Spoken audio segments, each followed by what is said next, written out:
Okay, today we're going to talk about how the postmodern philosophy has affected biblical scholarship and its effect on theological studies, and how our keeping this in mind can change the way that we talk about theology.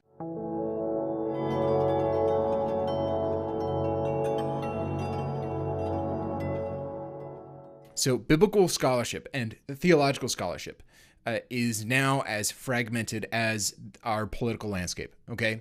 So there are certain concepts, thematic concepts in Scripture and in theology which have taken the center of these studies. So in the same way that once our nation was the center of political discourse and now it is different group interests, now with biblical studies and theological studies, likewise, instead of, say, the text of the Bible or the theological concepts themselves being the so-called center of these studies, now other themes and modern interests have come into the center of the interpretive method that we use to approach the Bible and to approach talk about God, speech about God, religious philosophy. And these themes are themes like liberation, the experience of certain ethnic groups and social groups, social location, the role of a reader in shaping the meaning of a text, right? Redaction criticism, narrative, imagination, psychology, psychiatry, feminism, right? And all of these concepts have come and emerged to reconceive the very strategies and questions that shape and supply our vision for theology. So now liberation and womanist and process and other group-named theologies construe themes in the Bible along a certain axis with a certain interest. And these readings sort of expend with the notion that grammatical historical exegesis, or interpretation of the Bible that, at least in name, privileges the intent of the original author in dictating what the text means, not only in its meaning, but in its significance. So these readings expend with the notion that such an interpretive approach could be performed in a neutral way, without sort of somehow subconsciously or subtly reflecting the personal interests of the theologian.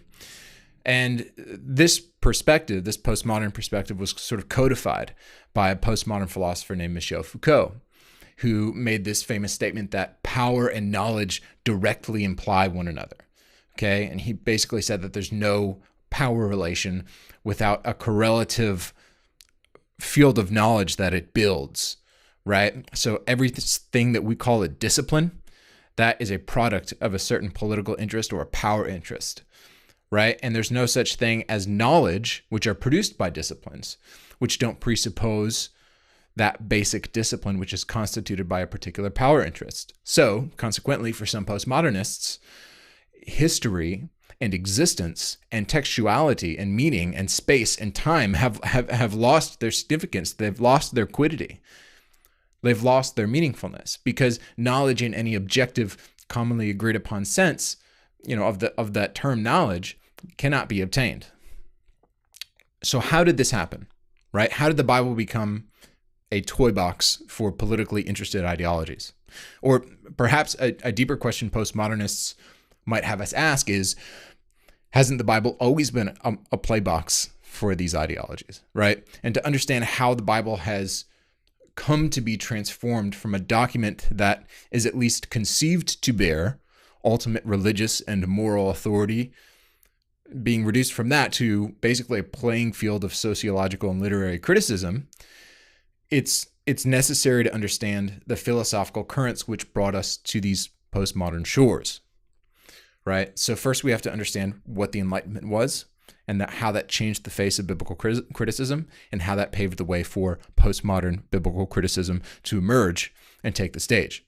So first, the Enlightenment was a philosophical movement that sought to break free from religious pre-commitments of medieval science, right? And it wanted to establish methods for acquiring knowledge which were pure and objective and disinterested and therefore credible, okay? So these methods, they came to dominate the sciences in the forms of rationalism, which was an ultimate commitment to logic, and empiricism, which was an ultimate commitment to heuristic inquiry or discovery, right? And these two methodologies, rationalism and empiricism, they merged to give us the scientific method.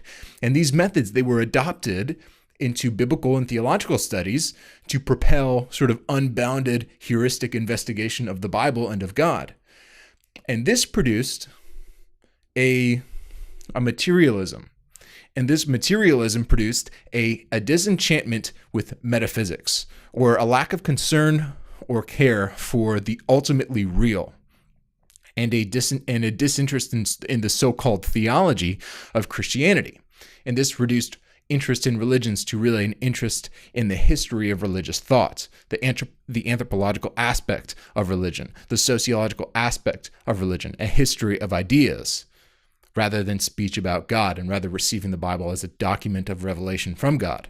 So, consequently, once the Enlightenment made its stance and sort of took over the European universities, the constituent parts of Christianity were disassembled and sold to various parts of the academy, okay? The biblical texts themselves became the domain of historical studies, okay? The doctrine, okay, Christian doctrine became more of a branch of ethics.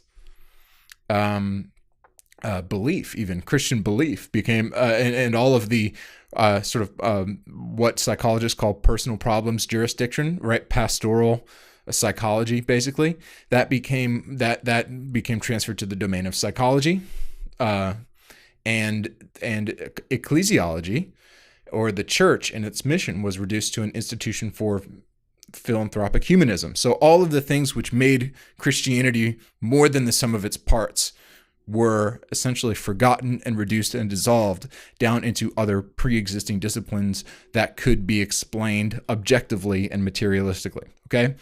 So there were several reasons that the Enlightenment, however, after this, failed to sustain itself in the disciplines of interpretation, particularly biblical interpretation, right? So first, the Enlightenment's disenchantment with the theological, okay? That is, with the existential encounter with meaning, with God, with human existence, with the purpose of life, okay? That really failed to satisfy the intellectuals who were preoccupied with problems in these particular spiritual territories. Okay, so the Enlightenment failed to provide satisfying answers to questions which Christian interpretation of the Bible had answered for millennia. And so in the wake of the Enlightenment disenchantment with Christianity, there was sort of a disenchantment with the Enlightenment, right? Because it was so existentially cold and scientific. And this led the philosopher Lessing to articulate what he called the ugly ditch between the realities of our world and the realities of the spiritual world. Okay, and this ditch became a metaphor for the chasm that existed between the world of the Bible and our present day. And people wanted to utilize the Bible for existential purposes, to get meaning for their life from them. But in a post-Enlightenment age, after they had read so much scientific criticism of Christianity, they were kind of unable to shake certain suspicions articulated in the Enlightenment that God and the Bible were really human constructs, or they couldn't be explained in terms of materialism, and that Christian faith was really more a pious and private and non-intellectual act, right? So this instantiated itself in the academy even further. And so in the late 18th century, a scholar named J.P. Gabler formally proposed that the academy should adopt Lessing's ditch, right, between the spiritual world and the material world. So should adopt this ditch as a departmental distinction in the academy, okay? So that biblical studies should concern itself with historiography, textual reconstruction, philology, things like that, okay? While theological studies ought to concern itself with philosophical arguments for the existence of God, ethical quagmires, religious ideas, the duties of the pastor, things like that, okay? So then biblical studies would concern itself with the human aspects of theology, and theological studies would concern itself with the so-called, like eternal truths of divine revelation, okay?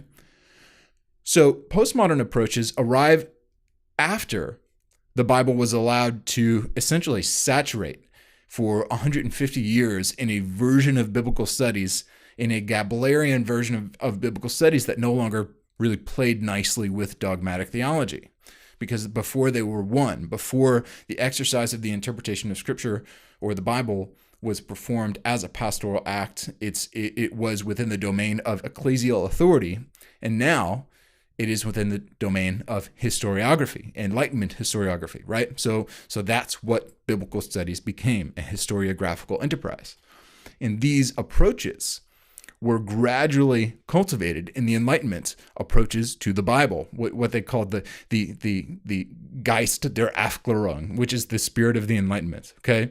And this new discipline of biblical studies in the 18th and 19th centuries was no longer obligated to play nicely with Christian doctrine and pushed this new liberty as far as it could go, okay? The historical credibility of the documents, the authenticity of its authorship, the truthfulness of its claims. They were all basically assumed to be false, right? And operated on this Cartesian doubt that we should doubt everything as far as we can and as much as we can. And a lot of the evidentiary substance that they believed would be there wasn't actually there. And this gave birth to, well, it really gave birth to three movements. Okay, first, this Enlightenment approach to the Bible after J.P. Gabler, it produced secularism in biblical studies, which saw the contradictions between the suggestions of Enlightenment biblical studies and classical Christianity, and they saw those contradictions as grounds to reject Christianity. Okay. So Enlightenment biblical studies, or Gablerian biblical studies, shone a spotlight on certain perceived contradictions which compelled some to leave Christianity, and that is secular biblical studies. Second is liberal Christianity, which sought to retain the eternal truths of Christianity and essentially abandon its historical credibility, or were willing to accept the relegation of theological studies to a private sphere, a private pious practice, okay?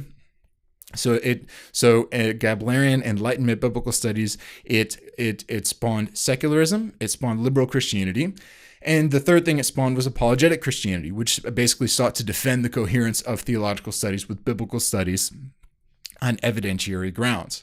Okay, now, while all of this was going on, while all of this war between the Gablerian construal of theology and the Gablerian construal of biblical studies, right? While all of this was going on, there was a discipline called hermeneutics. And this discipline, which is the science of interpretation, okay, the hermeneutical science, was asked to carry the weight of this war between biblical and theological studies. So if historical understanding of the Bible and conceptual understanding of God were both dependent on interpreting the same texts, then these two disciplines, with the same object of study, had conflicting interests, okay? But as the war between biblical studies and theological studies played out on a hermeneutical field, the discipline of hermeneutics was itself changing, okay? So as biblical and theological studies were butting heads on the ground of hermeneutics, on the battlefield of hermeneutics, hermeneutics was itself evolving, okay? And common sense models for language, which both disciplines assumed were being disrupted and were changing. And they were changing in this way, that there was a linguistic norm, okay? And there's a long history of linguistics, but we'll begin here. And we'll begin with structuralism. And structuralism is a hermeneutical view. It's a view of language and meaning, which saw language as a closed set of symbols, which reliably referred to the real world and accurately referred to the real world, okay? And this view was threatened by post-structuralism. So you have structuralism, which sees language as a closed set of symbols that's reliable. Essentially, it's a realist conception of language. And it was threatened by post-structuralism, which, as you can guess, suggested that the signs that constitute language, right, letters and words and the systems that give us those letters and words, they're creations of systems of power, and that each set of signs is an operation of an ideology rather than a neutral arbiter of reality that just helps us to translate between our mind's eye and the real world. Okay, so this is why they disagree, structuralism and post-structuralism. For the structuralist, every semantic entity, that is to say, every meaningful articulation of speech, is a construction of concepts which are made possible by their opposites. Okay, so what does this mean? For example, the concept of life. Well, how do we know what the concept of life is? Well, we know what life is because of the concept of death, right? And by opposing those two linguistic concepts, we have access to perceiving certain objective realities in the world, because life and death are objective realities, but we're only able to make meaning out of those two realities because they're semantically opposed in our closed system of signs, okay? So there's a spectrum, and on that spectrum, opposites traverse this essentially between one end of the semantic range and its antonymic other end, okay? So you could say the same thing for concepts like Enlightenment and Romantic, right? Male and female, white and black, okay? The impulse to configure the possibility of meaning on this binary conception of language has as its precondition the existence of an objective external world, okay? It's all part of the same picture of the world. Structuralism presupposed that there was a real world out there to know, and that this world is what dictated the possibility of the binary function of language, okay? It was because the real world existed as a binary universe, one in which realities existed because their opposites existed, that this view of the world manifested itself in language as a binary function of language, okay? So then post-structuralists came along, and they argued that to conceive the world in this subjectivist sense was to naively accept these binaries, these opposites, this oppositional way of construing the possibility of meaning, okay? They said that this objectivist view of the world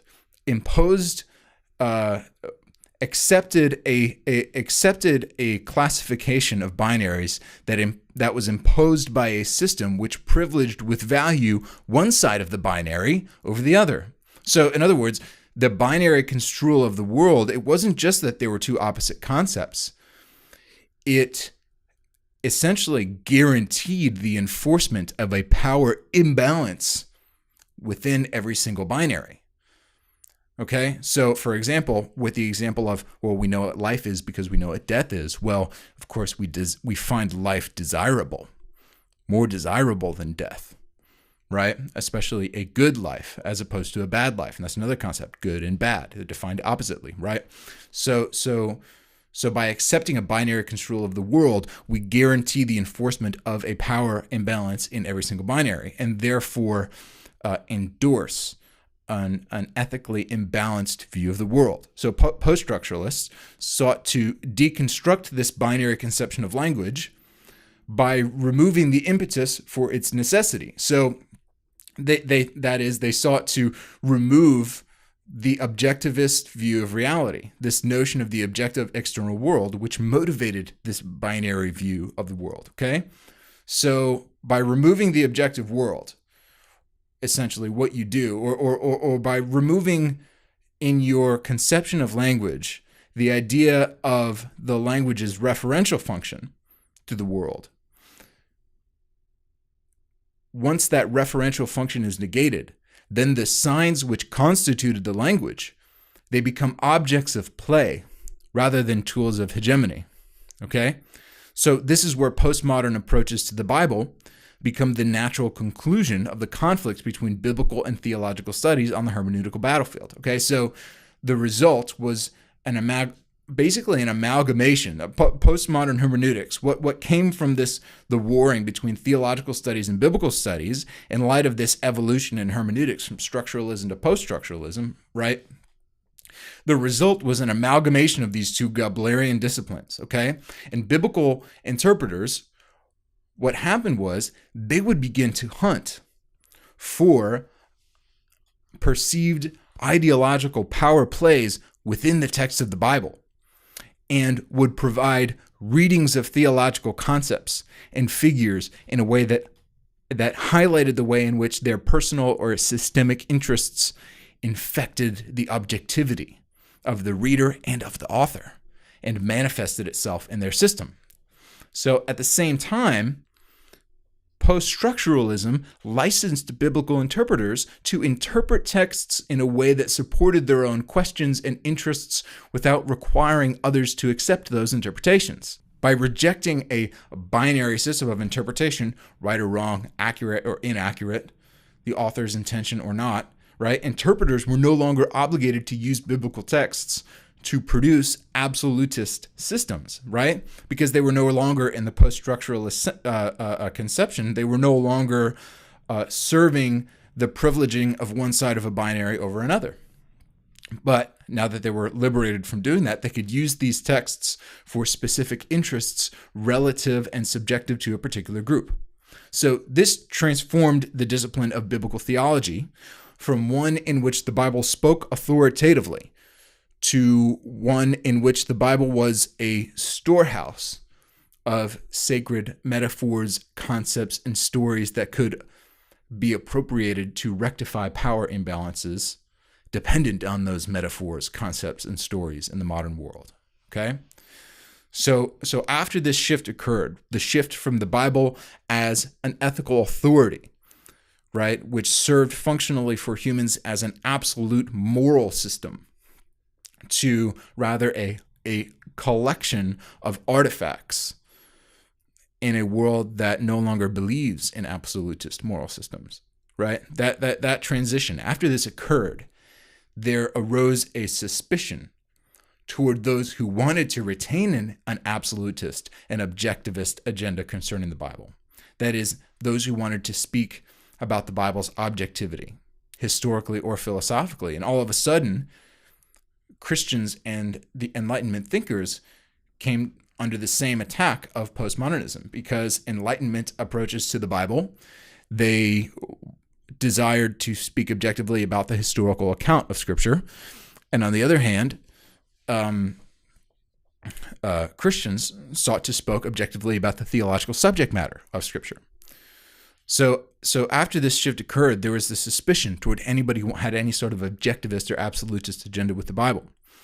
And there was, at first, the older historicism, which sought to ground its scientific credibility in its reduction of all textual details in the biblical text to their historical value, and a continual openness to the falsifiability of a historical account in light of new data, right? Which is why the fact that biblical studies theories are changing all the time isn't proof that the discipline isn't working, but that the proof that really the discipline is working, right? Then after this, the new historicism arose as a Marxist construal of historicism, which performed historiography by reconstructing the political interests which shaped the system of signs that constituted the literary discourse of its day.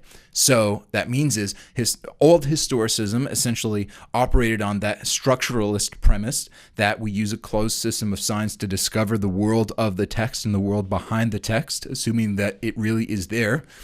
And the new historicism arose assuming that to assume that such a world exists is to legitimate power imbalances baked into the system of signs with which it communicates, which inevitably marginalizes or does violence to, ideological violence to, whatever group is on the other end of that binary, is at the opposite end of that privilege, okay? And we see a clear parallel here between the historicism and the new historicism and the objectivist interpretations of Scripture and the postmodern interpretations of Scripture. Okay. Now, objectivist readings operate under the structuralist presumption that correct interpretation is accurate interpretation. Okay. Whereas postmodernists see such a presumption as a violence against the binary, which the interpreter's center is cast. Okay. So for the postmodern, proposing any objective center to a text such as the Bible will inevitably produce violent consequences for some marginalized or social or ethnic group, intentionally or not. Okay? So, moving to these implications for theological discourse. We've sort of traced the historical and philosophical origins of postmodern biblical interpretation, where it came from, why it's here, and now the most relevant question for theologians who are entering into discourse should be this: in light of the way in which postmodern approaches to the Bible have arisen, the most relevant question before every biblical interpreter and every theologian before the beginning of every conversation should be this: are you a structuralist or a post-structuralist? Okay? And in theological disagreement, before you approach the text, you must first discern whether the two interlocutors who are dialoguing share this common philosophical ground or not. If a structuralist and a post-structuralist begin to interpret the Bible together without having disambiguated their linguistic presuppositions, they will soon be debating the nature of ultimate reality rather than the meaning of the text, since both take meaning to mean something different entirely. Okay, so most theological disagreements about Christian ethics and really the ethical nature of Christianity today can be solved first.